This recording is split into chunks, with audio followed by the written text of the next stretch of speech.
Bonsoir mes chers amis. Alors le Shabbat que nous allons vivre est un Shabbat particulier. C'est le Shabbat qui précède évidemment la fête de Pessah, qui porte un nom, le grand Shabbat, Shabbat Hagadol. Et si c'est vrai qu'il n'y a pas une lecture particulière ce Shabbat, mais il y a une Haftarah particulière dont on a parlé les années précédentes, donc je ne vais pas y revenir. Par contre, le programme pour ce soir, c'est essayer de trouver un lien entre la paracha de Metzora, qui est la cinquième du livre de Vaïkra, et l'événement que cette paracha, que ce Shabbat va annoncer, c'est-à-dire la sortie d'Égypte, la fête de Pessah.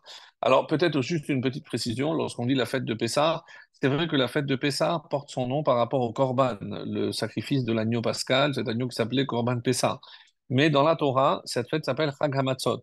Parce que s'il est vrai que la consommation de l'agneau pascal n'a lieu que la nuit, le soir du 15, les matzot, par contre, donc, seront consommés pendant 7 jours ou 8 jours en dehors d'Israël. Donc c'est la différence qu'il y a dans par rapport à ce nom de Pessah et de Chag HaMatzot. Alors, quand on va le voir dans cette paracha de Metzora, qui est un petit peu la suite de la paracha d'Azria que nous avons lue la semaine dernière, alors que là, on va voir la façon de sortir, de libérer le Metzora, celui qui était affecté de la Tzaraat, de cette maladie due essentiellement à la médisance. Donc, comment il fallait procéder pour le purifier? Quel était donc le processus de purification? Et il y a, rappelez-vous, on avait annoncé déjà la semaine dernière, dans cette paracha également une autre sorte d'affection qui, elle, touchera les murs de la maison. Alors c'est vrai que ce n'est pas dans l'ordre où cela avait lieu, puisqu'on avait expliqué, rappelez-vous, que Hachem ne frappe jamais une personne, d'abord avertie à l'extérieur, donc c'est la maison, ensuite les vêtements et ensuite sa peau. Voilà comment ça se produisait. Donc voilà pour le contenu essentiel donc de cette paracha. Et comme on va essayer de faire le lien également avec la fête de Pessah, et j'ai sélectionné donc un passage de la Haggadah et on va essayer donc d'en faire le lien puisque il est l'obligation de multiplier toute l'histoire de la sortie d'Égypte. L'exemple que la Haggadah nous donne, donc, ce sont ces sages autour de Rabbi Akiva qui vont s'asseoir toute la nuit pour raconter la sortie d'Égypte. Alors, ce qui est étonnant, et d'ailleurs beaucoup de commentateurs posent la question, comment se fait-il que ces messieurs, ces nobles messieurs, évidemment ces sages, eh ben, ils n'étaient pas en train d'accomplir la mitzvah auprès de leur famille et surtout Veigata Lebincha avec leurs enfants pour pouvoir raconter et accomplir cette mitzvah de raconter la sortie d'Égypte, comme vous le savez, raconter à ses enfants ou à ses petits-enfants, ça reste encore aujourd'hui une obligation de la Torah. Donc, comment se fait-il que ces messieurs n'étaient pas avec leur famille et de quoi avaient-ils tellement besoin de parler toute la nuit alors que c'était des sages, eux, n'avaient pas besoin, et on va voir ils étaient même dispensés, comme on va le faire remarquer, donc avec les textes que je vous ai préparés. Et dans un premier temps, je voudrais revenir donc à ce statut de Metzora. Alors pourquoi il y a quelque chose de très particulier dans le Metzora? Pardon. Le Metzora, donc, c'est le nom qu'on donne à cette personne qui est affectée de Tzara'at. Alors, très vite et hâtivement traduit par lépreux, mais ça n'a rien à voir, on a compris, puisqu'il ne s'agit pas d'aller voir un médecin, il s'agit d'aller voir le Kohen, le seul qui était habilité à le rendre impur. Et comme on l'avait expliqué en live la semaine dernière, donc parce qu'il fallait quelqu'un qui soit animé d'un grand amour pour son prochain pour pouvoir le déclarer impur. Et ce n'est pas le sage qui le faisait, ni un médecin quelconque, ni un dermato, mais c'était le Kohen descendant de Aharon, qui lui était animé d'un amour exceptionnel à l'égard de tous ses frères. Donc, on avait expliqué que comment s'en sortir, et surtout qu'il y avait ici une sanction, apparemment, on va voir est-ce que c'est une sanction ou pas, mais il était isolé. Le texte de la semaine dernière nous avait dit qu'il devait quitter littéralement le campement d'Israël et il séjournait à l'extérieur. Alors, les Haramim posent une question vraiment très pertinente parce qu'il y avait d'autres formes de lèpre. Il y avait la vraie lèpre aussi. Et à ce moment-là, on voit que pour ceux qui étaient affectés donc de cette maladie, eh ben, ils pouvaient sortir à l'extérieur du campement. On parle du désert. Donc, comme vous le savez, il y avait le Mishkan au milieu, le tabernacle. Ensuite, il y avait la tente de Moshe à côté. Ensuite, il y avait les Kohanim, plus loin les Lévi'im, et ensuite, troisième campement, c'est celui d'Israël. Donc, des fois, en fonction de la gravité de l'affection de la personne, devait quitter le premier campement ou le deuxième, mais très très rarement le troisième, c'est-à-dire il était en dehors de ce qu'on peut appeler le campement d'Israël. Et ça, c'est le cas d'ailleurs du Metzora. Metzora, c'est le nom qu'on donne à cette paracha. Celui qui, d'ailleurs, c'est un peu étonnant. Pourquoi? Parce que on ne parle pas tellement du Metzora dans notre paracha, mais de sa purification. Donc, c'est comment le faire sortir, justement, le libérer de ce statut de Metzora. Alors que en donnant le titre de Metzora, c'est comme si on voulait, ou la Torah voulait insister pour qu'il reste en quelque sorte avec ce statut, mais ce n'est pas du tout le cas, bien entendu.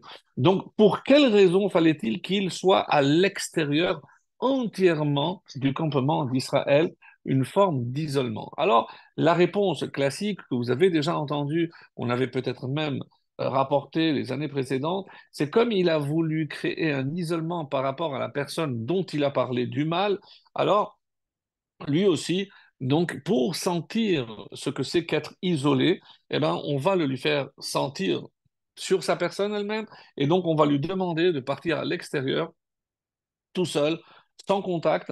Et peut-être c'est une bonne occasion également pour réfléchir à son statut et essayer d'amender son comportement. Donc c'est comme ça qu'il est écrit. Donc c'est une étude que je vous propose du Rav Nevensham, donc je l'ai déjà souvent cité, mais il est bon de rappeler donc forcément les sources. Les Rachamim nous disent pourquoi la loi concernant le Metzora est différente d'autres Metzoraim, d'autres personnes qui sont impures, parce que finalement c'est une forme d'impureté, mais on a l'impression que cette impureté dépasse les autres, vu que l'exigence de la Torah, c'est qu'il quitte complètement tout le campement d'Israël. Alors, la réponse qui est donnée, Vamru, Sheyeshivato Badad, Hi Onesh. Donc, on vient dans un premier temps nous dire que c'est une sanction, c'est une punition.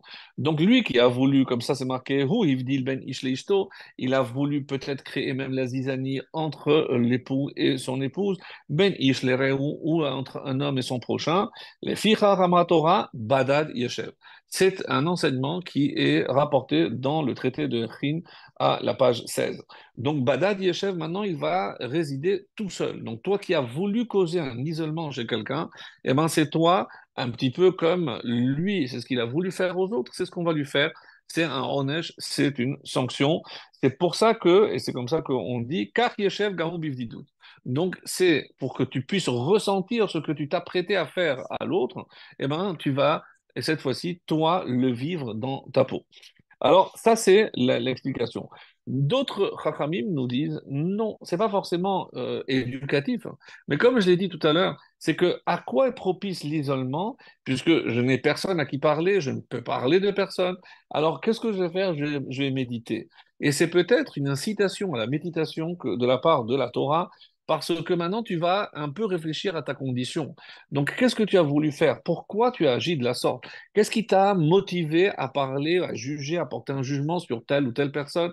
Qu'est-ce qui fait que tu t'es comporté de la sorte? Et donc, c'est ce qu'on dit à chinuchi, c'est-à-dire en quelque sorte, c'est à but éducatif. Donc, ce n'est pas forcément une sanction. Donc, d'après cette explication, c'est parce que on veut l'amendement de la personne. Et de ce fait, donc, il faut qu'il soit capable de méditer, de réfléchir à son statut. Ça, c'est les deux réponses qui sont données. Maintenant, le Ram Neventan nous propose une troisième possibilité. Alors, s'il est vrai que c'est au niveau éducatif ou au niveau de sanction par rapport à la morale, mais qu'en est-il, et c'est ce qu'il va expliquer, c'est beaucoup plus profond et c'est une question que nous nous posons tous, mes chers amis. Parce que à un moment donné, on se demande tous quelle est notre place, mais notre place dans le monde. Pourquoi? Parce que si Hachem a voulu que j'existe, c'est que j'ai forcément une mission à accomplir. Et si je suis ici, dans cet endroit, à cet endroit où je suis là, quelle est ma fonction? Donc, quelle est ma place? Et le fait d'être déraciné et qu'on exige de lui qu'il aille à l'extérieur entièrement, c'est comme si on voulait lui dire, tu n'as pas de place ici, tu ne mérites pas de faire partie de ce peuple. Donc, quand on lui dit ta place est à l'extérieur, en dehors de nous tous, donc le questionnement ici, en dehors, comme on a dit, de la sanction ou de la réflexion que ça va susciter, mais c'est une réflexion sur sa place à lui au sein du peuple juif.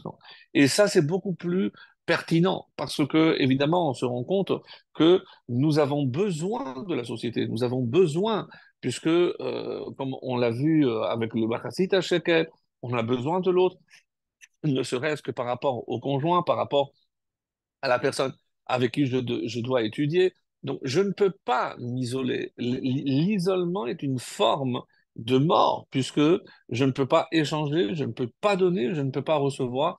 C'est vraiment une catastrophe.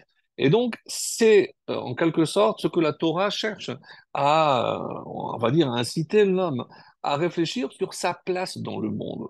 Et pour quelles raisons, donc, on va dire qu'il doit aller à l'extérieur? Parce qu'il faut comprendre que, et c'est comme ça qu'il le dit, il y a forcément un lien entre l'endroit géographique, l'endroit physique, et aussi le niveau spirituel de quelqu'un. Puisque maintenant, à cause de ta faute, tu as chuté spirituellement, c'est comme si tu ne méritais plus d'être à cet endroit-là.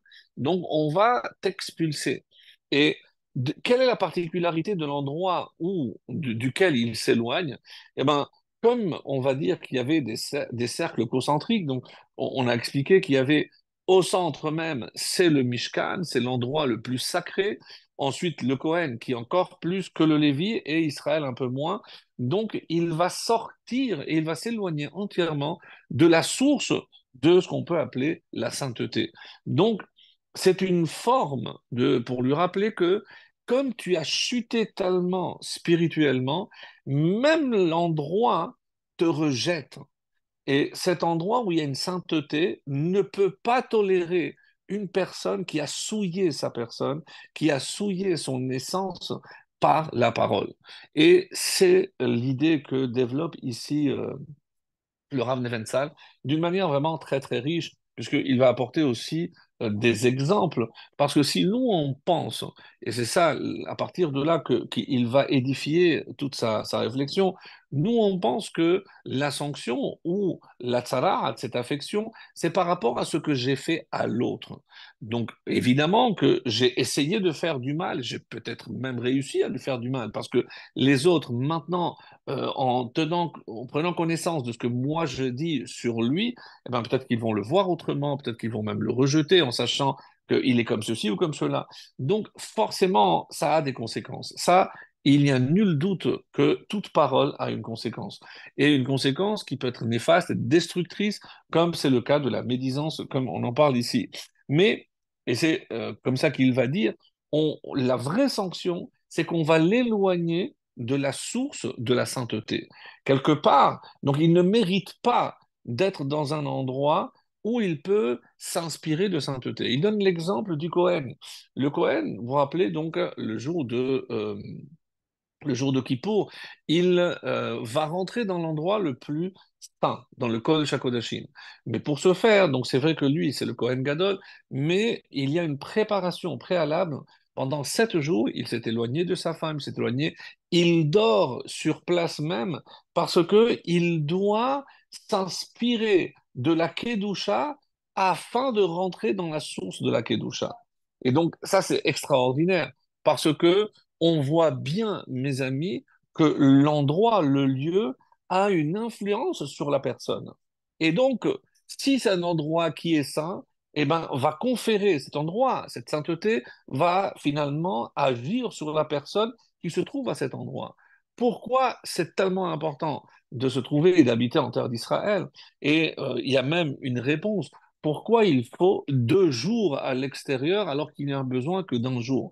Parce que les forces qu'il y a en Israël sont, on va dire, directes. Il n'y a pas d'écran, il n'y a pas de parasites. Donc, ces forces qui se libèrent, notamment le soir du Seder, il y a des forces sublimes que Dieu va faire justement descendre sur terre. Et nous, en Israël, vu que la terre elle est appelée Eretz HaKodesh, la terre de la sainteté, à Yerushalayim encore plus, donc il y a ce flux qui arrive directement. Lorsque je m'éloigne de la sainteté de la terre d'Israël, et c'est-à-dire en dehors d'Israël, peu importe le pays, donc cette énergie, ces flux, ces forces qui vont descendre doivent traverser beaucoup de parasites.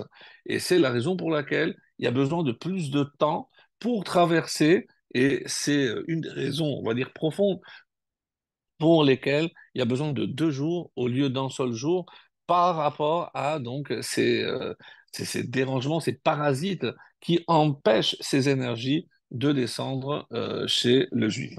Et il va donc aller plus loin en disant la chose suivante. Le, le, L'exemple qu'il va prendre en premier, c'est Hachem lui-même. Hachem lui-même, on va dire que si il est le symbole de la vérité, et pourtant, il a, on va dire, déformé la vérité. On ne va pas utiliser le verbe mentir, mais il a déformé la vérité. Tout le monde se rappelle de cet épisode où Dieu a annoncé à Sarah qu'elle allait être maman et elle a dit mais mon mari est trop vieux, va donner Zaken. Lorsque Hachem a rapporté les propos, il a dit à Abraham, elle a dit qu'elle était trop vieille. Donc on voit que pour le shalom, donc on peut jusqu'où Hachem peut aller. Alors je peux comprendre que lorsque quelqu'un va faire de la médisance, il va rompre cet équilibre qu'on appelle le shalom. Et si Hachem lui-même va déformer une vérité pour préserver ce shalom, donc comment moi je me permets par ma parole ici de détruire le shalom entre un homme et sa femme ou entre deux hommes en médisant, en rapportant, en colportant sur l'une de ces personnes. Donc c'est extrêmement, extrêmement grave. Et je comprends donc que la sanction est ici très grave. Mais il y a une dimension beaucoup plus profonde, parce que pour l'instant, on dit que c'est par rapport au mal que je peux faire à l'autre. Et on donne aussi ici 2 exemples de même de prophètes qui ont été sanctionnés parce qu'ils ont osé parler du mal d'Israël. Mais ce que je veux dire, c'est que le Rav d'ici Neventhal insiste, c'est que c'est pas parce que forcément j'ai parlé à quelqu'un sur un autre, même si j'ai parlé, mais que personne n'a entendu ce que j'ai dit.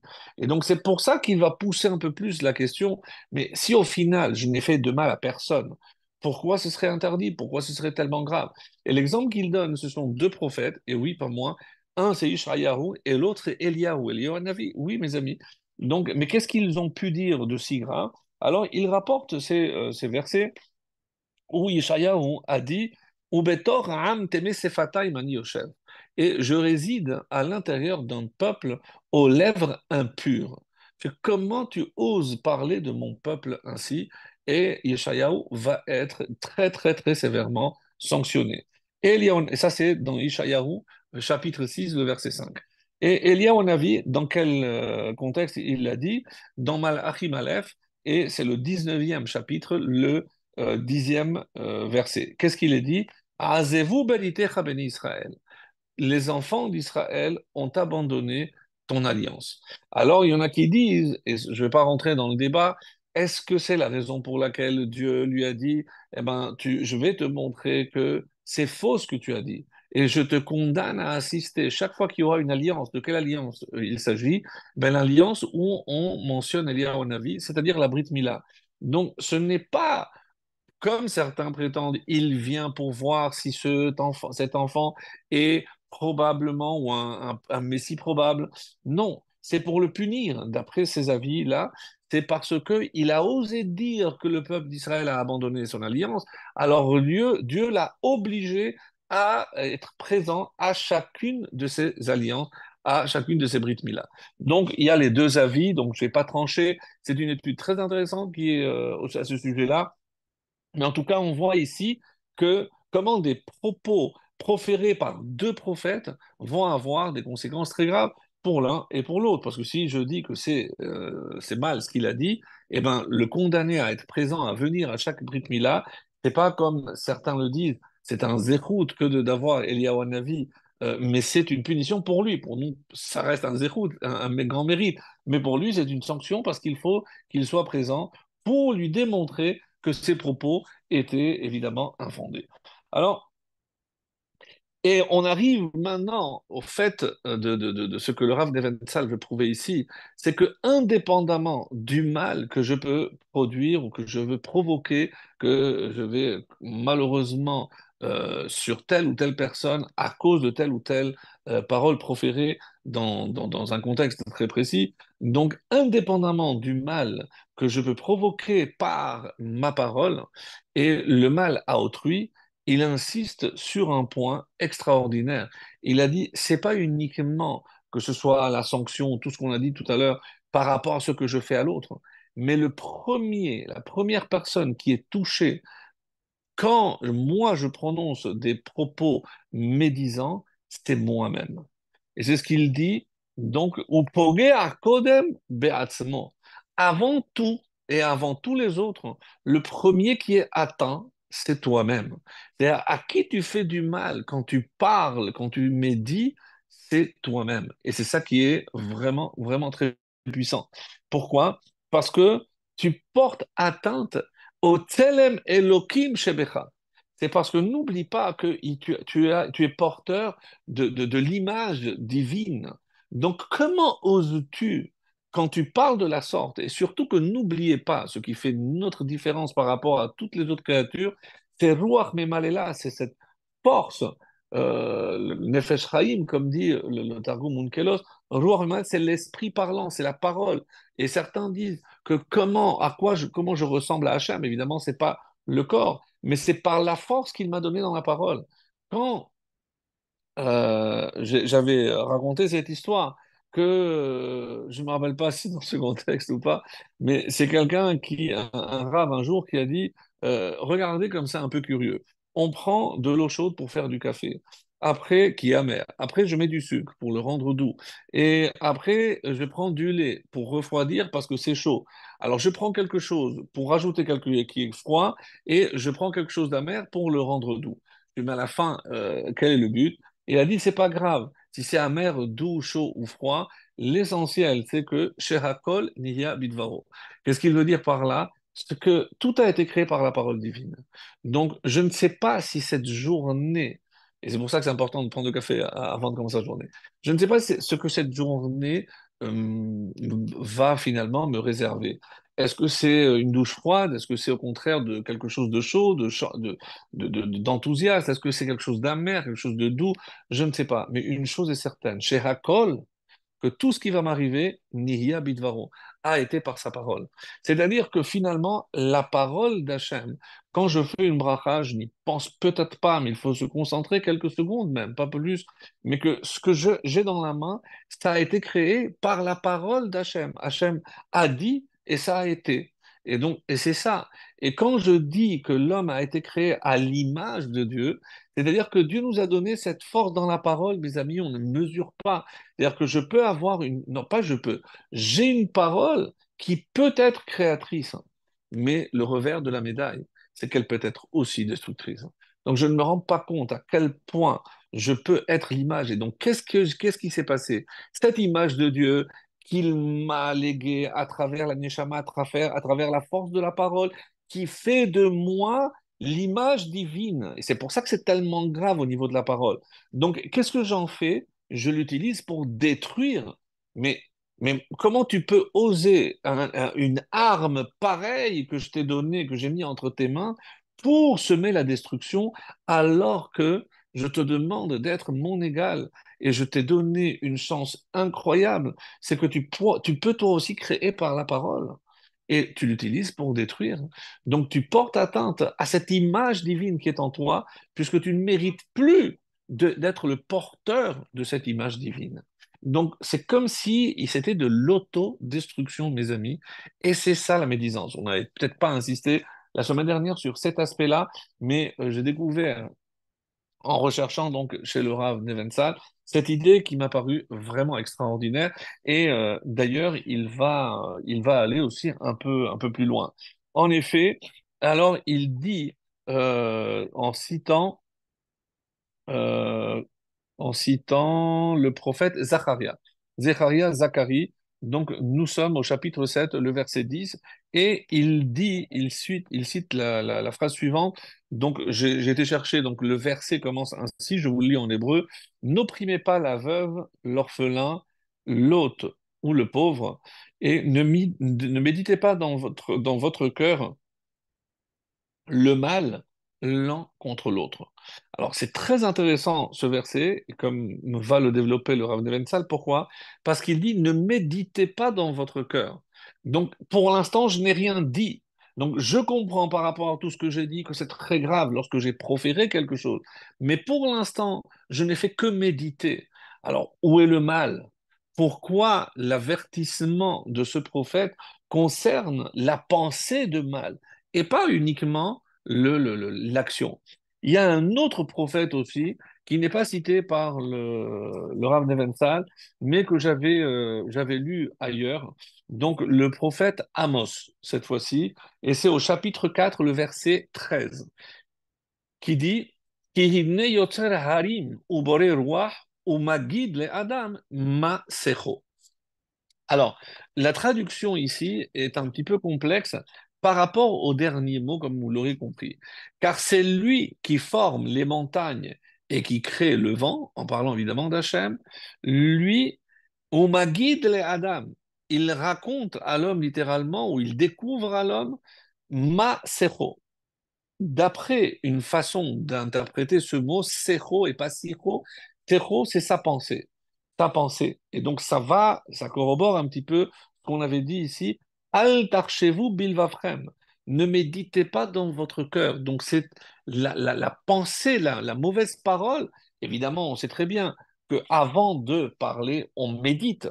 Donc, on parle ici, regarde, celui qui a créé la montagne, celui qui a créé le vent, eh ben, est-ce que tu penses qu'il existe un vent qui est capable de déraciner une montagne? Eh ben, regarde, toi, ce que tu peux faire avec ta parole. Et c'est pour ça, ma guide les Adam, il va donner des injonctions à l'homme, hein. Regarde-moi ce que j'ai créé avec ma parole. Des montagnes, l'air qui va partout. Donc, toi aussi, je veux que tu utilises cette parole. Alors, le Minhat Shai, un commentaire donc du Nar, dans la version donc des Mikraot Gedolot, nous dit les Adam Masecho. Et il fait allusion au premier chapitre du traité de Chagiga, la page 5. Maï Masecho, qu'est-ce que c'est Secho? Qu'est-ce que c'est ce mot Secho? Et vous avez évidemment fait le lien, non? Sar, Sar. Sar, c'est parler, raconter, mais ici, dans ce contexte, c'est aussi penser. Donc c'est pour ça qu'on va essayer de faire le lien. Amarav. Donc la Gemara, elle dit, Afilu sicha kala yetera sheben ish leishto magidim lo beshaat mita. Magid le Adam, on raconte à l'homme, on découvre, c'est pour ça qu'on peut utiliser ce verbe que j'ai trouvé dans une traduction, on découvre à l'homme tout ce qu'il a dit. Mais qu'est-ce qu'il a pu dire? Même afilu sicha kala yetera, même des paroles vaines, légères, qu'il a eues dans l'intimité de son couple avec sa femme, Ben Ish le Ishto, Magidim lo bishat mita. Au moment de quitter ce monde, eh ben, on lui découvre tout ce qu'il a dit. Toutes les paroles d'un homme sont consignées là-haut et à la fin, jusqu'à 120 ans, on va lui sortir tout le disque dur. Non, moi, j'ai jamais dit ça. Voilà, check, play. Il n'y a rien à faire, il n'y a rien à dire. Tout est enregistré. Vechen Birushalmi. Et c'est également dans ce registre même aussi qu'on retrouve dans le traité de Jérusalem, dans le Perek Endorshim, dans Chagiga, Afilu devarim she'en ba'em chet nirtavim la'adam al pinkaso. Et même là où il n'y a pas eu forcément de faute, parce il y a pas d'acte, mais tout est consigné dans le livre. Umi magid la'adam, hevel hayotze mipil. Mais qu'est-ce qu'il dit à l'homme? Mais comment on peut savoir? Hevel, c'est la laine qui sort de sa bouche. Vachita be Midrash Rabbah dans Parashat est mort, mais aussi Kiten Afar Pihu. Ou sauf Midrash Kohelet Rabbati aussi, qu'est-ce qui a marqué? Que qu'est-ce qu'on appelle Sicho Asin Beyud, Aval Basefarim, Shal Murtef Secho Betzer et Velo Beyud. Donc, il dit ici que Secho, c'est comme Sicho. C'est tout ce qu'il raconte, tout ce que l'homme a dit dans sa vie, tout est consigné. Et donc, même ce qu'il n'a pas proféré, mais qu'il a médité, et donc c'est pour ça que Metsudo David, par exemple, il dit non, mais qu'est-ce que c'est Secho? Yé Diburo, c'est la parole. Donc c'est uniquement ce qui sort. Et il y a aussi le Mahari, aussi une autre explication que j'ai trouvée très belle, qui dit Akadosh Baruch Hu Omer le Adam Masecho. Qu'est-ce que c'est Masecho? On ma'asav kede sheya'aseh teshuva. Donc, Masecho, Hachem, il découvre à l'homme quelle est sa façon de se racheter ou de racheter sa parole. Si tu as décidé de faire teshuva, alors Hachem lui découvre, voilà ce que tu dois faire.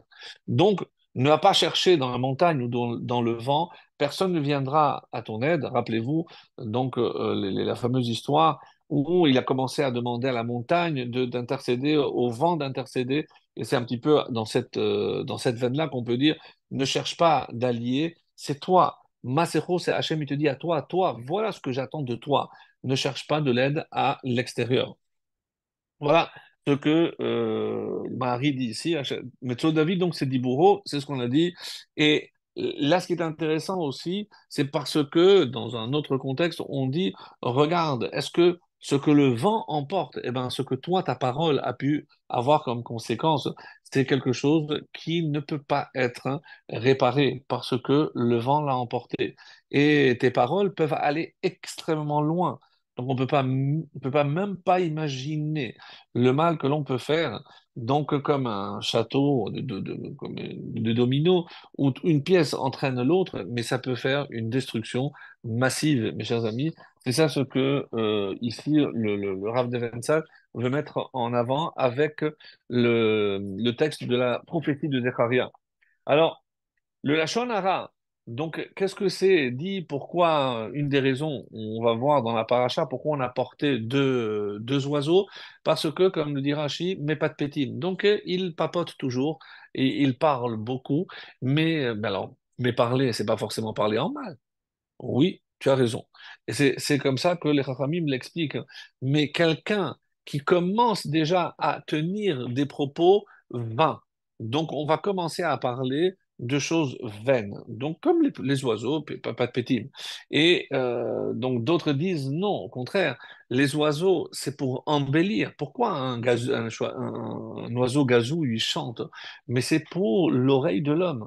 Donc c'est quelque chose de bon, de beau. Eh bien, sache que toi aussi, au lieu d'utiliser ta parole, ta salive, pour parler du mal, tu peux l'utiliser pour le bien, pour encourager quelqu'un, pour venir en aide à quelqu'un, pour consoler quelqu'un, pour évidemment étudier ou prier, cela va de soi. Et c'est pour ça qu'on dit qu'il y a deux oiseaux. Un oiseau qui était égorgé, ça c'est quand tu as mal utilisé la parole, et l'autre, eh ben, il était libéré sur le champ, mais Alpene Assadeh, comme c'est marqué. Et qu'est-ce que c'est? Parce que ça exprime la bonne parole, qui, elle, peut avoir une bonne influence lorsque je transmets des encouragements, lorsque j'éduque des gens, lorsque j'enseigne la Torah, lorsque je profère des mots de Torah. Ça, c'est l'oiseau qui, lui, est libre. Mais pour ne pas oublier où je peux tomber, on dit qu'on trempait l'oiseau avant de le libérer dans le sang de l'autre. Je n'oublie pas ce qui t'attend si jamais tu utilises cette parole pour le mal. Regarde comment tu vas terminer. Donc, ça se rapproche de la mort. Donc, bon, ça c'était par rapport pourquoi les deux oiseaux. Alors, et c'est pour ça que, comme c'est rapporté aussi dans Achin, on dit, rappelez-vous que quelle est, à part et ça, je crois qu'on l'avait rappelé la semaine dernière, les habits du Kohen Gadol étaient mechaprim. Ils pouvaient expier certaines fautes. Et le me'il, avec les clochettes qu'il y avait au bout, ben, c'était pour réparer la faute de la shon hara en public, lorsque j'ai fait du mal à quelqu'un. Mais il y a aussi le lashon hara bechashai. C'est un lashon hara que j'ai fait en cachette. C'est-à-dire que personne d'autre n'a été au courant de ce que j'ai pu dire. Alors, comment expier, réparer cette médisance, on dit que c'était par un des actes au niveau du service dans le Mishkan, dans le temple, qui était le plus élevé, que seul le Kohen Gadol faisait, et surtout que le jour le plus sacré, c'était évidemment le jour du Kippour, où il faisait la Kétoret. Et donc, la Kétoret vient, encore une fois, pour expier, et comme ça, il le dit, Mina avoda sherak haktoret ha'elyona. Imaginez si c'est grave, c'est que c'est uniquement au niveau de cette kétorette, de cet encens, shehi ha'avoda mekudeshet beyoter b'amikdash, qui est la partie du service au temple le plus sacré. Ce travail que le Kohen Gadol réalisait, c'était le plus sacré. C'était le jour de Kippour.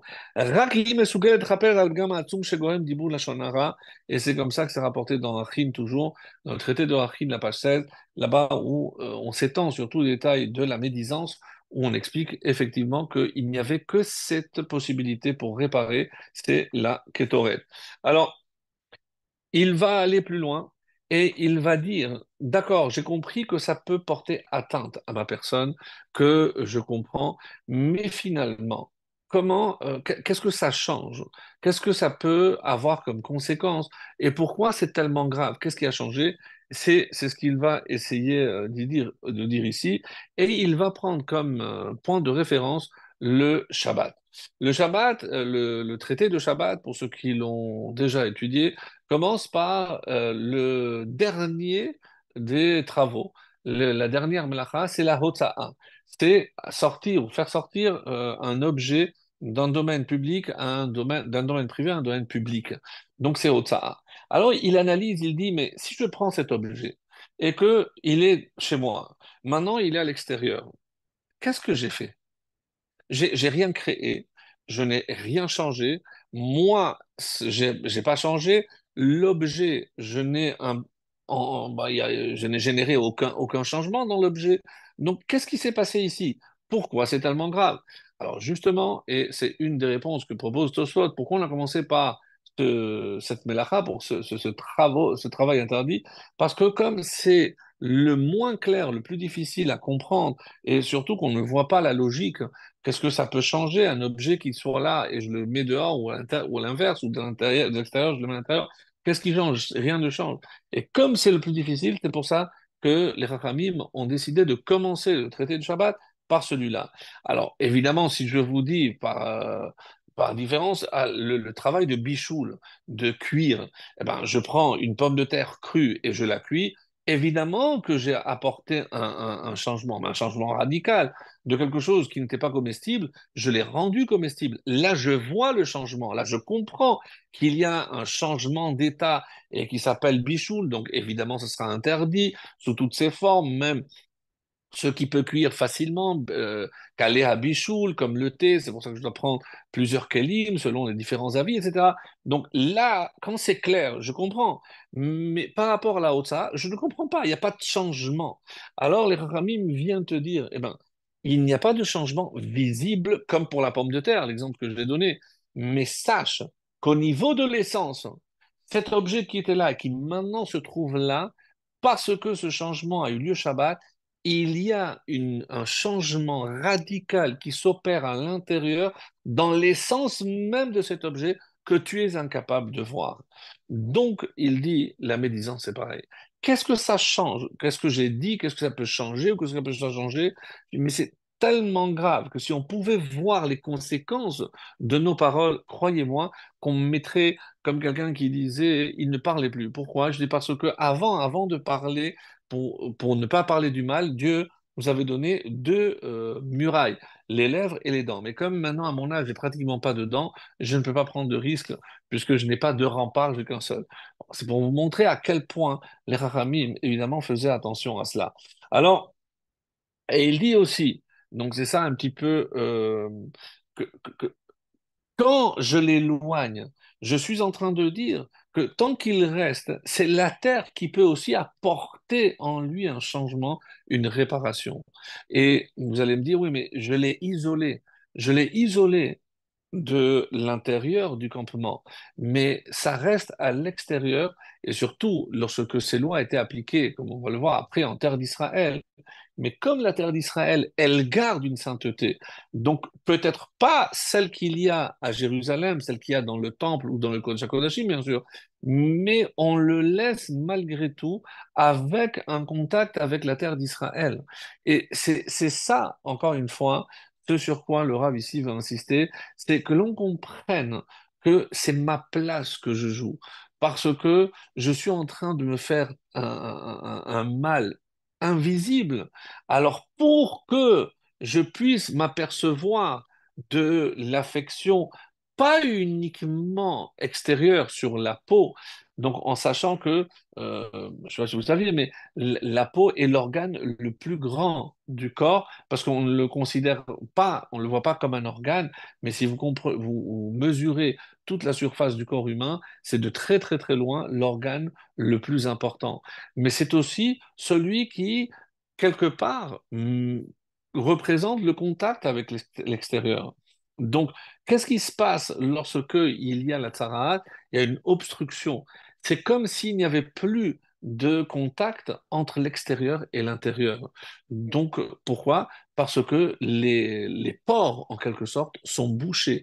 Donc, il n'y a plus de transition. Je me suis coupé du monde.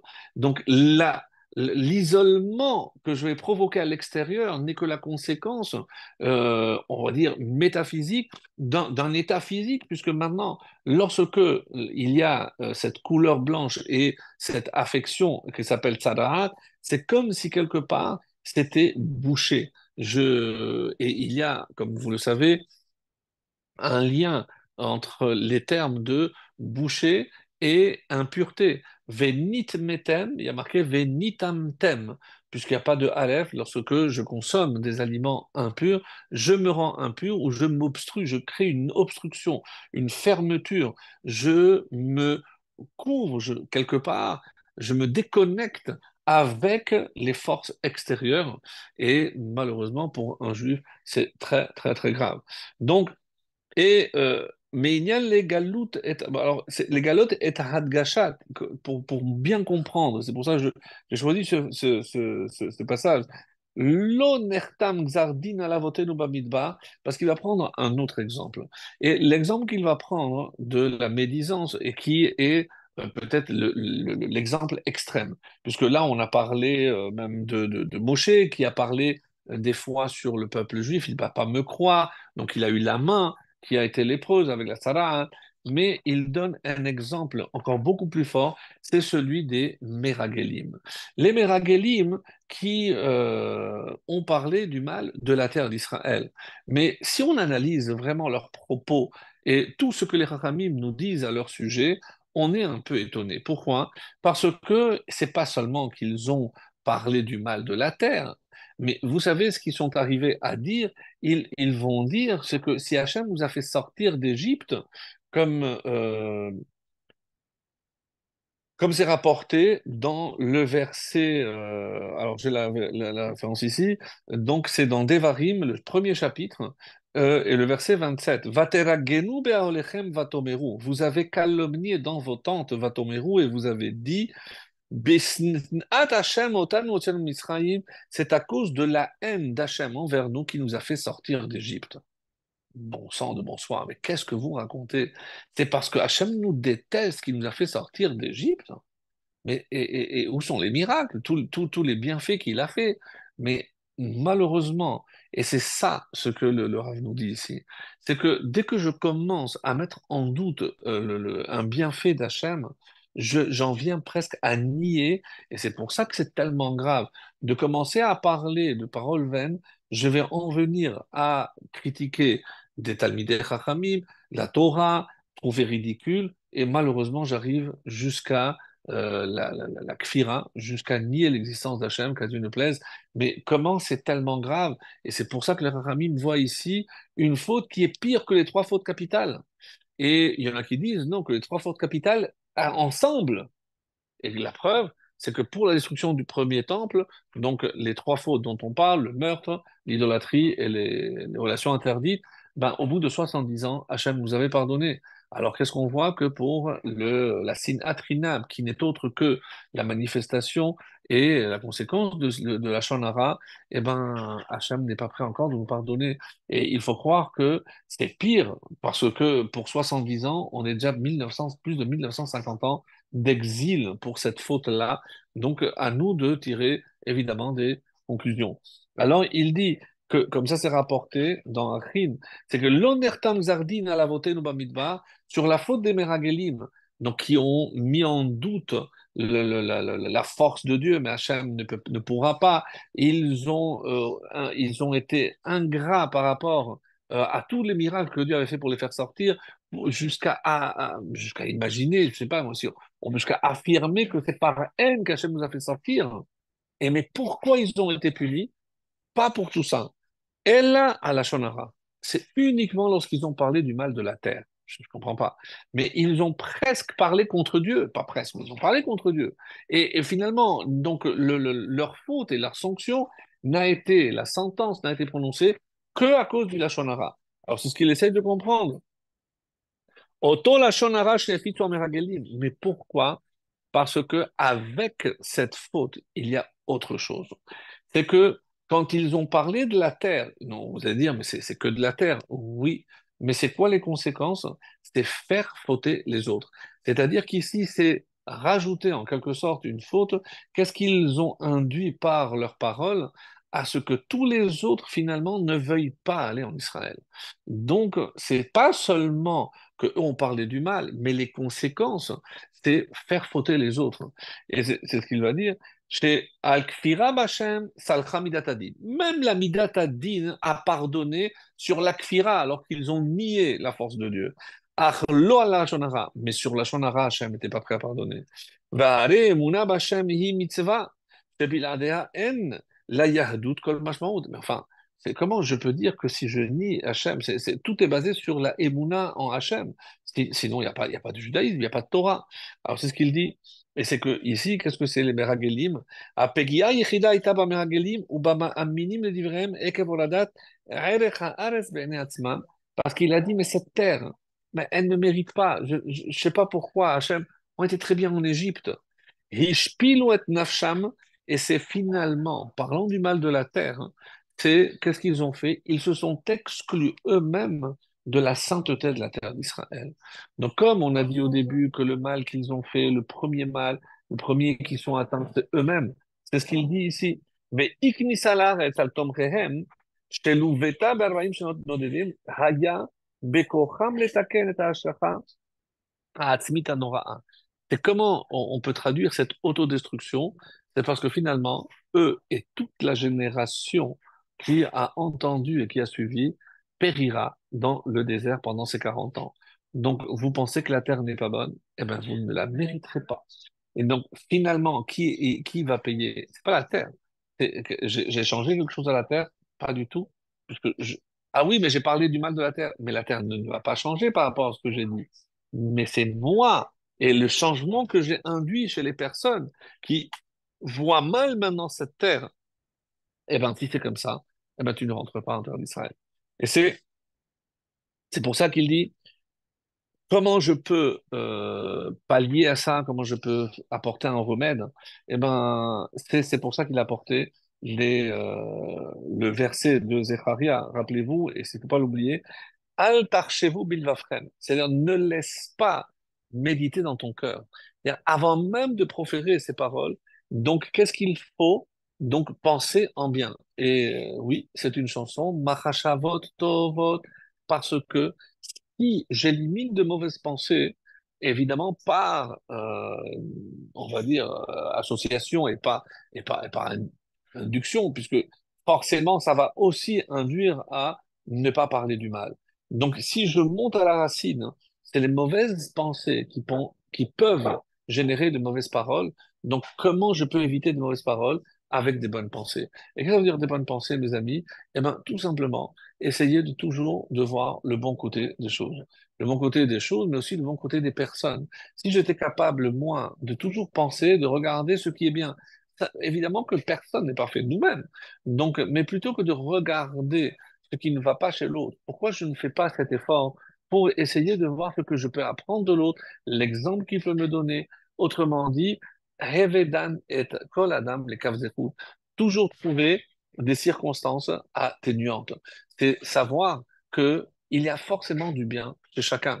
Et il faut cesser de ne voir que le mal et de le faire grossir pour le montrer aux autres, se moquer ou nous montrer plus intéressant.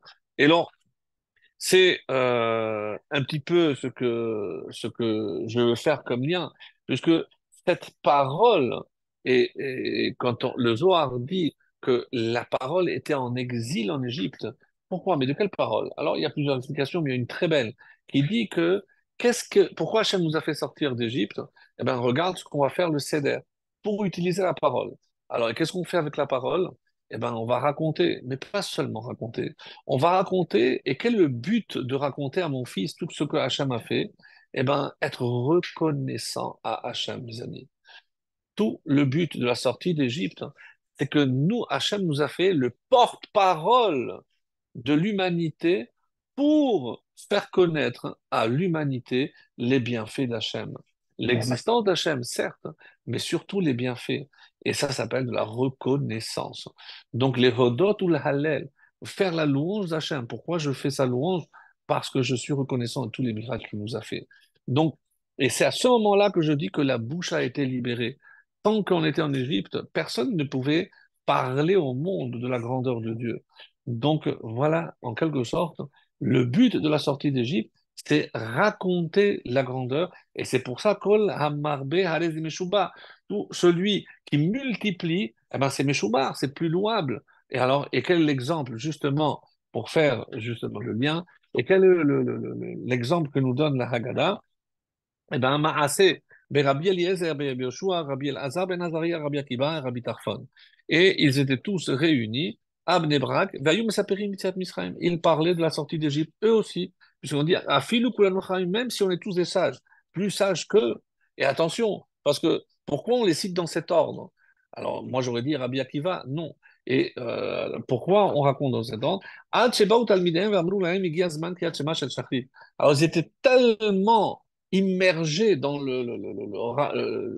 la narration de la sortie d'Égypte et tous les miracles, que les élèves ont dû venir leur dire, ça y est, c'est l'heure, il faut faire le schéma du matin, il faut arrêter. Alors, la Haggadah, qui s'appelle Simchat Hareg, elle dit, normalement, il y a trois qui n'ont pas été, il y a trois qui n'ont pas été concernés par la sortie d'Égypte. Qui sont-ils?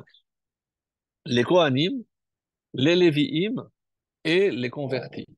Pourquoi? Parce que les Kohanim et les Lévi'im, eux, n'ont pas été asservis et les Guérim n'étaient pas en Égypte.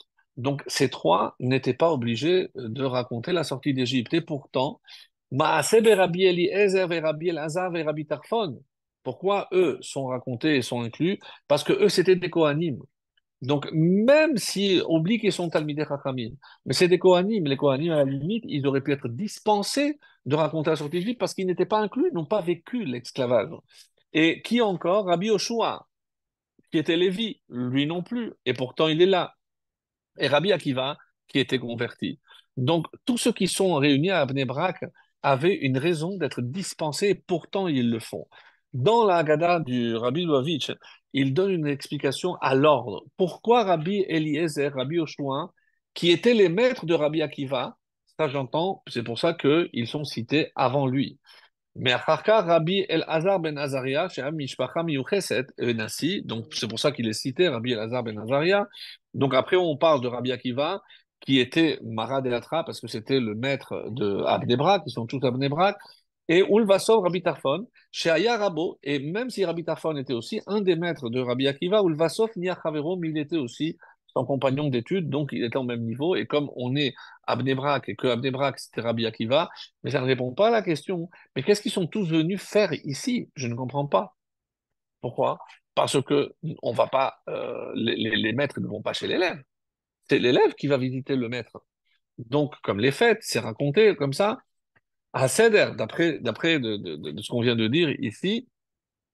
Et il y a une Haggadah qui s'appelle Meir Ayin, de Meir Ish Shalom, qui était un sage de Vilna, qui dit D'après cet ordre-là, Gadol be'emtsa, on met le plus grand au milieu, be'emtsa hamita, keshehu mesev bechatzi shriva, sheni lo lema'ala hemenu, et c'est comme ça qu'il fallait s'asseoir, et c'est pour ça qu'il dit que Rabbi El-Hazar, un Nassi, puisque c'était le Nassi, il était au milieu. Rabbi Eliezer et Rabbi Yoshua, donc sur sa tête, ils étaient plus grands, et Rabbi Akiva, Rabbi Tarfon, de l'autre côté, velachen mevi ma'agada kaseder hazeh. Donc lui, il apporte une autre explication. Le Nassi, c'est descendant de David Ameller, c'est lui qui se met toujours au milieu, les deux sages à sa droite, donc vers la tête, et les deux moins à côté. Et une autre Haggadah qui est celle de l'Eshimorim de Rabbi Yechiel Michal Epstein. Donc ce sont des Haggadot que vous pouvez trouver qui expliquent tous, essayent de comprendre ce passage. On dit que Rabbi Eliezer, il habitait à Lod, comme c'est rapporté dans la Gemara. Rabbi Yoshua, il était à Peki'in. Et le seul qui habitait à Bnei Brak, c'est Rabbi Akiva.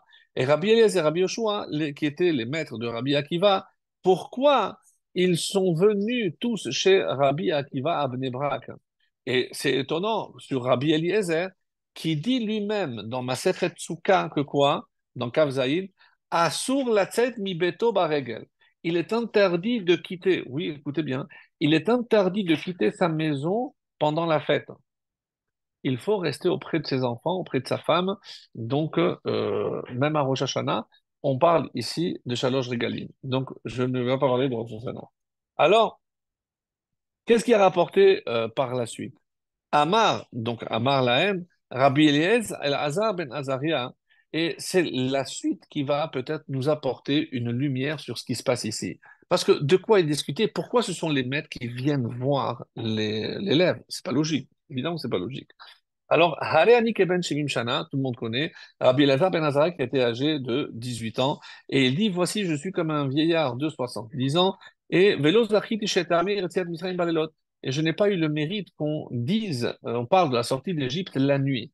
Pourquoi? Ad Shederaja Benzoma. Jusqu'à que Benzoma est venu et il a expliqué le verset Leman Tiskor et Yom Tzetech Hameretz Mitzrayim Kol Yemechayecha. Pour que tu te souviennes du jour de la sortie d'Égypte tous les jours de ta vie. Pourquoi il y a marqué Kol? Yemechayecha, les jours de ta vie, c'est les jours. Kol Yemechayecha, pourquoi marquer Kol? Parce que même la nuit aussi, il faut parler de la sortie d'Égypte. Dans Brachot Yudbet, Rashi explique qu'est-ce que ça veut dire Maskirin Yetziat Mitzrayim Balelot, parler de la sortie d'Égypte. Alors, on parle, évidemment, on parle ici du schéma qu'on doit réciter le matin, le soir. Est-ce que la question se posait, est-ce que le soir, dans le schéma, je dois aussi parler du titit? Pourquoi pas? Parce que le titit, je ne le porte pas la nuit, parce que je ne le vois pas, il y a marqué item, la nuit je ne vois pas, donc je ne porte pas de titit. Et alors, pourquoi on va finalement inclure le paragraphe? Parce que comme il y a une allusion à la sortie d'Égypte, et que maintenant qu'il faut aussi parler de la sortie d'Égypte la nuit, alors on a inclus le troisième paragraphe du schéma la nuit. Et c'est comme ça qu'il dit, Ve'af she'en laila zman titit, c'est vrai que le titit, on ne le porte pas la nuit, dirtiv ur item, comme je viens de dire, omrim otabala il a Misraim sheba. Et pourquoi dit keven sheim shana? Alors, kvar haïti nir ezaken, velo zaken mamash, shebat alav, seva yom she'avilu Rabban Gamliel. Parce que c'était Rabban Gamliel qui était le nasi, et on a voulu le destituer pour des raisons qu'il faut aller voir là-bas. Hein. Et Rabbi Elazar, il a été nommé à sa place comme c'est marqué dans Kafret, Veoto Ayom Darash Benzoma Mikrasé, et c'est ce jour où Benzoma a donné cette explication, et c'est celle qu'il rapporte à Bnei Brak autour des autres maîtres. Mais maintenant, encore une fois, que je ne comprends pas pourquoi ils se sont déplacés chez le Rabbi Akiva. C'est que Rabbi Akiva avait quelque chose que les autres n'avaient pas. On avait déjà fait une allusion à cela, et on dit que comme sur ces Chachamim, Hayou Rabban Gamliel, Rabbi Elazar ben Azar, Rabbi Akiva ben Yehoshua, donc on a vu déjà dans la fin de traité de Makot, ils étaient déjà tous ensemble. Et qu'est-ce qu'ils ont vu là-bas? Ils ont entendu Kol Hamona Shel Romi, comment les Romains festoyaient la victoire, Ve'amru lo Akiva. Et qu'est-ce qui s'est passé? Donc, rappelez-vous l'histoire. Donc, il a dit, non, moi, je me réjouis parce que je sais que comme ils sont montés, ils vont descendre, ils vont tomber, comme ça a été annoncé dans les prophéties, quand ils ont vu le renard sortir, lui aussi, a rigolé au lieu de pleurer. Et qu'est-ce qu'ils finissent? Akiva nichamtanu, Akiva nichamtanu. Tu nous as apporté une consolation. C'est-à-dire que Rabbi Akiva avait une paire de lunettes différente des autres et que lui était capable de voir la libération, la délivrance au sein même de l'obscurité. Et c'est ce qu'il dit. Ube'adzer ziku tova le Rabbi Akiva al shechizkam betikvat klal Israël. Parce que maintenant, il se posait la question, puisque maintenant, ça quelques années après la destruction du temple, donc ils se disent, mais est-ce qu'on on va continuer à parler de la sortie d'Égypte, de la délivrance, alors qu'on va maintenant retourner en exil? Ça n'a aucun sens de parler de délivrance alors qu'on vient de commencer encore un autre exil. Et pourquoi ils sont allés voir Rabbi Akiva? Parce que c'est le seul qui pouvait leur apporter cette lumière. Et il dit, et c'est comme ça qu'on dit que plus l'esclavage est difficile, le shiaboud, plus la délivrance est grande. C'est parce que je ne peux apprécier la délivrance, elle ne peut jaillir que de l'esclavage. Et c'est ça, que de l'obscurité ne peut jaillir la lumière. Et c'est ce que Rabbi Akiva est venu leur enseigner. Et c'est pour ça toute la nuit c'est l'exil. Et c'est les élèves. Ben, tout ce qu'on va transmettre, eh ben, c'est les élèves qui vont apporter la lumière. Donc si je garde et rappelez-vous toujours que Pessah, c'est 148, hein, et l'éternité, Netzach, c'est aussi 148. Et à partir de quoi je commence Netzach, 148, il y a un autre mot qui est lié aussi au Matzot et qui vaut 148, c'est Kemar. Kemar, qui est la base de la farine, donc c'est la base, c'est 148. Mais qu'est-ce qu'il faut pour obtenir et que ce Kemar devienne un aliment, eh ben, il faut rajouter de l'eau, donc de la Torah. Et c'est comme ça que je peux atteindre cette éternité. Donc, la, une autre dracha aussi très intéressante, et c'est comme ça qu'on dit, euh, Harani keben shivim shana. Qu'est-ce qu'il faut comprendre par là? Kol echad misraël hu kezaken ben shivim shana. Donc il parle au nom de nous tous. Nous aussi, on peut être des vieillards de 70 ans. Mi pachad harotzchim hagoyim. Parce que on a toujours eu peur de des goyim. Ve'ashela hi, ech yicholim begalut shenimshela layla. Si là, l'exil qui a été comparé à la nuit, on bifrat begalut zo hamelea tsar machovim. Mais une galoute qui est porteuse d'énormément de malheurs. C'est le dernier exil qui a comporté les pogroms, l'Inquisition, la Shoah. C'est le plus lourd, le plus chargé en malheurs. Alors, comment on peut l'Iskor Yetziat Misraïm, Besidre Pesach, Ima Mishpacha, Kemlachim Nechorin, comment on peut se considérer Benechorin et raconter une délivrance qui, entre-temps, est obsolète, puisque nous sommes encore en exil? Ad Shederasha Benzoma. Et donc, c'est comme ça qu'il faut lire. Et ça, c'est Rabbi Levi Yitzhak Schneerson qui donne cette explication très belle. Et il dit, jusqu'à que Benzoma l'a expliqué. C'est quoi ce nom Benzoma? Il dit Zoma Milachon Mezimut, c'est-à-dire Machashava ou Bina Amoka. Donc, il faut être capable d'analyser en toute précision et avec beaucoup de discernement. Des gambes Galut. Au contraire, c'est dans l'obscurité de l'exil qu'il faut se rappeler Yetziat Mitzrayim, qu'il faut se rappeler la délivrance. Bechol dor vador tzarir lirot atzmo ke'ilu hu yotze Mitzrayim. Et c'est ça l'enseignement ici, mes chers amis, c'est que c'est comme si c'est moi qui sortais. Ah, mais oui, mais je ne suis pas encore sorti. Non, mais tu dois trouver justement dans l'obscurité de l'exil les forces pour traverser cet exil.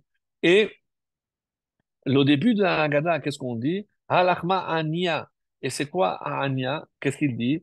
Arba'a kaset ekinu rabanan derech cherut. Parce que tous ces signes sont des signes de liberté, benechorin. Donc, matzazo, pourquoi on la mange? Parce qu'on n'a pas eu le temps de. Ad, allez, donc parce il fallait sortir vite, et parce qu'Hachem veut nous sortir vite de l'exil. Et c'est quoi Derklou avatana bera de Mitzrayim? Alors, si la matzah, c'est parce qu'on est sorti, alors qu'est-ce que ça veut dire qu'on l'a mangé? Je dis oui, parce que là-bas, en Égypte, comme c'est marqué, que on nous faisait manger les matzot parce que il ne voulait pas nous laisser le temps. Donc, il fallait travailler, donc on ne perdait pas le temps. Et cette matzah qui symbolise l'esclavage, on ne nous a pas laissé le temps de gonfler, que ce soit du vrai pain. Fait non, non, non, allez, même sans qu'elle monte la pâte, faites. Vous n'avez fait qu'à l'enfourner, vous la mangez comme ça. Donc ce symbole de l'esclavage, eh ben, est devenu le symbole de la liberté. C'est parce que nous, on a toujours retenu, c'est parce qu'on devait quitter en vitesse et qu'elle n'a pas eu le temps de fermenter. Mais diachalou avatana, comme on dit, mais c'est ce pain que nos ancêtres ont mangé en Égypte, quand ils étaient encore esclaves. Donc, pour nous rappeler que c'est ça le symbole, c'est que je dois trouver à l'intérieur de l'esclavage la force de la délivrance. Et c'est comme ça que le Shulchan Aruch Aruch de Rabbeinu Hazaken dit Mitzvah la chazor achariaïn adom. Pourquoi il faut du vin blanc, du vin rouge? Oh, et en, im en halavan meshubach mimenu, s'il n'y a pas un meilleur blanc, les fiches yeshbo, parce que là aussi c'est un symbole du dam, du sang. Donc là, je dois chercher des symboles, pas seulement au niveau de la délivrance, mais quand j'étais encore en esclavage. Et euh, le charoset, par exemple, nous on dit que le charoset, c'est par rapport au tweet, c'est parce que ça ressemble un peu au ciment qu'ils utilisaient pour coller les briques. Non, parce que Rachid dit ici aussi, Rabbi Lévi dans l'Agmara dit, Zecher la tapua. Et c'est pour ça qu'il faut, comme Tosfot nous dit là-bas, il nous donne la recette du charoset, il faut de la pomme.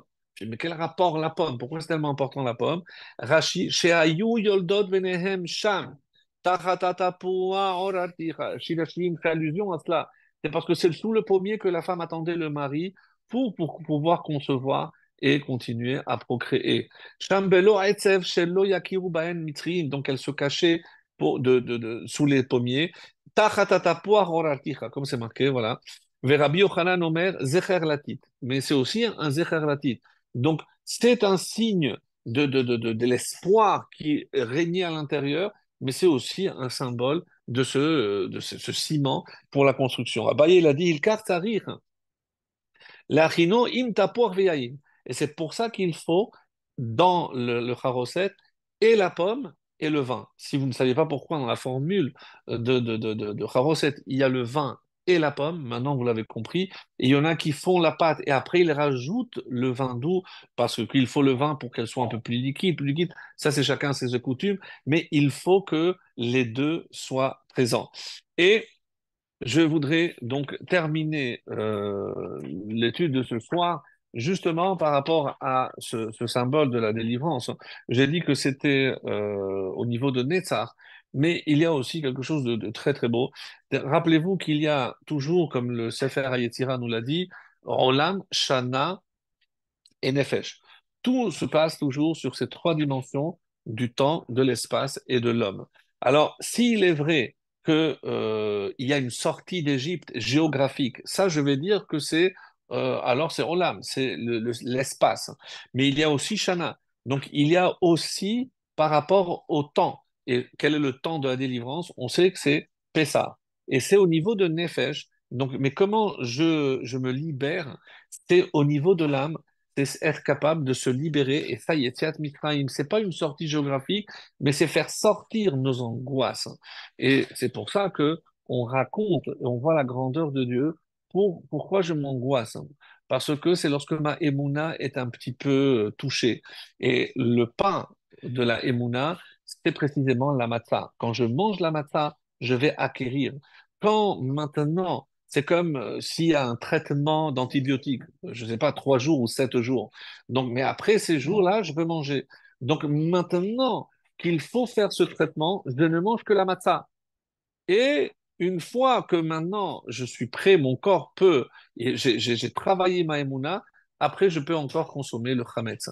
Mais là, on a 7 jours de traitement intensif à la matzah qui est le pain de la émouna, parce qu'il faut que je travaille cette émouna pour que je sois capable de travailler sur ma délivrance aussi. C'est comme ça qu'il faut dire. Les termes auxquels correspond le vin, on l'a déjà dit, Vehotseti, je t'ai sorti physiquement de l'Égypte. Vehitzalti, je t'ai sauvé de Eretz. Alors, il faut aussi Eretz Misraïm. Eretz, d'après les Chachamim, c'est aussi Ratson. Quand Hachem nous a sauvés, qu'est-ce que c'est Eretz Misraïm? C'est la volonté égyptienne. C'est-à-dire, c'est pas ce que moi je veux, c'est ce que eux veulent. Donc, quelqu'un, un juif qui n'est pas libre, donc il pense comme les autres, il va forcément agir comme les autres. Veitzalti, je t'ai sauvé de ça. Vega alti, et c'est comme ça que je t'ai apporté la Géoula, la vraie délivrance. Vela karti, donc kikar ish, la karti c'est kicha, c'est un mariage. c'est l'allusion évidemment à Matan Torah. C'est uniquement à ce moment-là que je peux me marier avec Hachem. Et quel est le verbe qui suit? C'est la cinquième coupe, Veheveti, et je vais te ramener à la terre d'Israël. C'est comme si le lieu où va finalement vivre le couple, c'est en Israël. Même si on s'est marié dans le désert, le Matan Torah, mais Veheveti, c'est pour venir ici en Israël. C'est ici, donc si Vehotseti, si je t'ai fait sortir d'Égypte, n'oublie pas où est le bout du chemin. Veheveti, c'est pour terminer ici. Ne t'arrête pas en chemin, veut dire ici. Et un verbe aussi magnifique, mais qu'est-ce qui m'empêche? Qui c'est qui m'empêche, qui me dérange dans le dévoilement de mon identité et de l'accomplissement finalement de cette finalité? Eh bien, en Égypte, il s'appelait Paro. Mais en hébreu, Paro, c'est le verbe lehafria. Et qu'est-ce que c'est lehafria, mes amis? C'est déranger. Parce que il vient déranger, bouleverser le programme. Donc, il veut m'empêcher peut-être d'aller en Israël, m'empêcher de dévoiler ma véritable identité, mais m'empêcher de voir tout ce que Hachem fait pour moi. Ça, c'est le but de Pharaon. Et c'est ça les parasites dont on parlait, qui existent sous toutes les formes aujourd'hui. Et si Hachem, à Pessah, a fait un miracle en passant par-dessus, mais c'est physique. Mais qu'est-ce que c'est passé par-dessus? Il était prêt à fermer les yeux sur nos actes, même si on ne méritait pas. Ah, quand je dis je passe dessus, c'est-à-dire je te pardonne.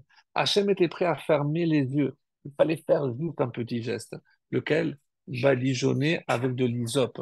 Et mes amis, où est-ce que je retrouve l'hysope?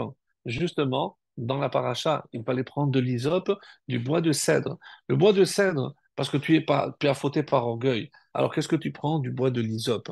Comme le Metzora, et bien là-bas, si tu es humble, si soumets à ma volonté, eh ben, je ferme les yeux, même si pour l'instant tu n'as pas assez de mérite, eh ben, je suis prêt à fermer les yeux pour que tu sois, toi, mon porte-parole.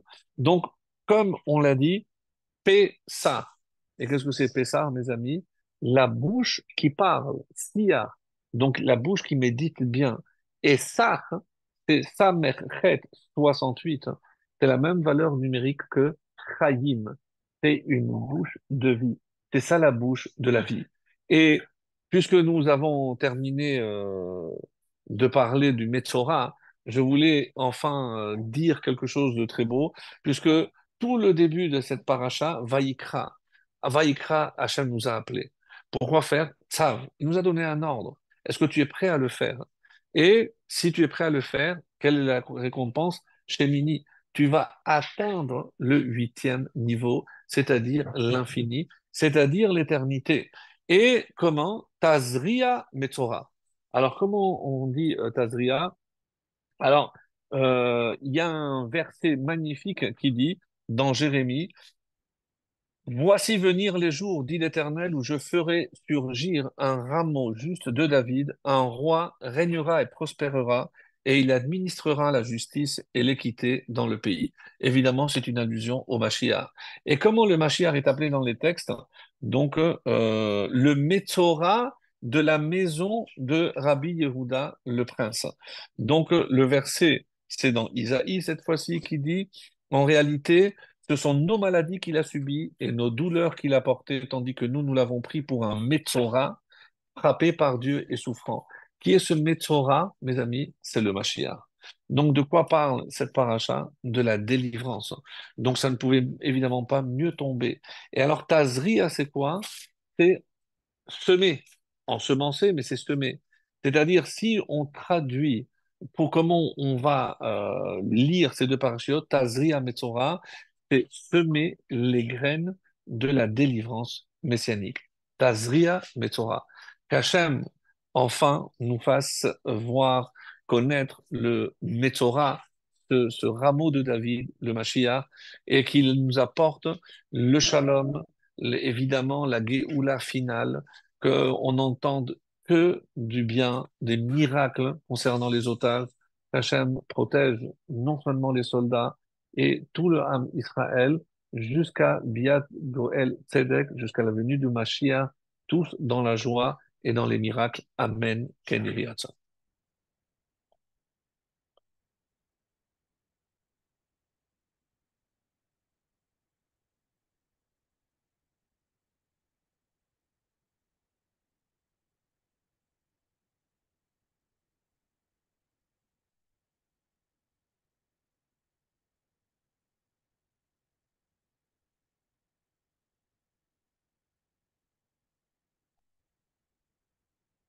Alors, est-ce que notre ami Nathan est toujours là? On va lui envoyer un petit message.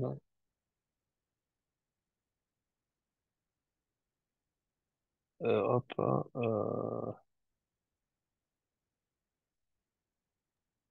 Ah bon. Ah, tu es là. Ah, attendez, Ça bougez va?